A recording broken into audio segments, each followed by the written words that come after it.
आज्ञा मु किछि करि पारुनै काहे मु जाई पारुनै कौन जगह को केते वर्ष बयस है आपनकर 114 114 वर्ष आप रीति के मन अच्छी ना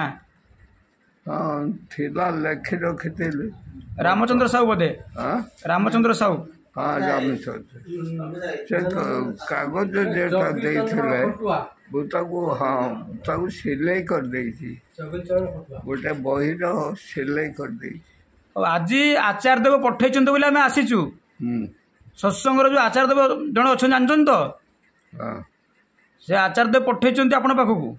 अच्छा पैसा किछि दवा कथा ना पैसा पे आमे आसीना हाँ आमे आसीचु आपन को भेटिया पई आपण केमिति अछंती कथा हबु आमे आपन को आसी के आगुर देखा करना सेटा हमर भूल हेछि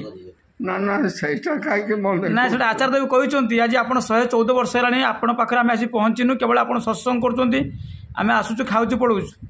किंतु अलगा समय रे आपण भेटिनु केबे आसी जा भी हो किंतु आपण माने दया न कले मु 114 वर्ष बची पारथाती ठाकुर घर दया एवं आपण घर दया आज आमे आसीचु आचार्य देव को निर्देश रे आपण खुशी तो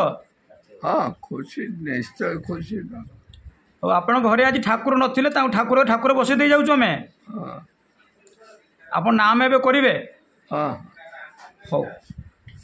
जय गुरु कोंतु जय गुरु हाँ जय गुरु जाउछंती ना ना जाई ना पळेबू एटा गोटे भिडियो हैला ए भिडियोटा सब भाई माने सब देखिबे अच्छा अच्छा हो जय गुरु।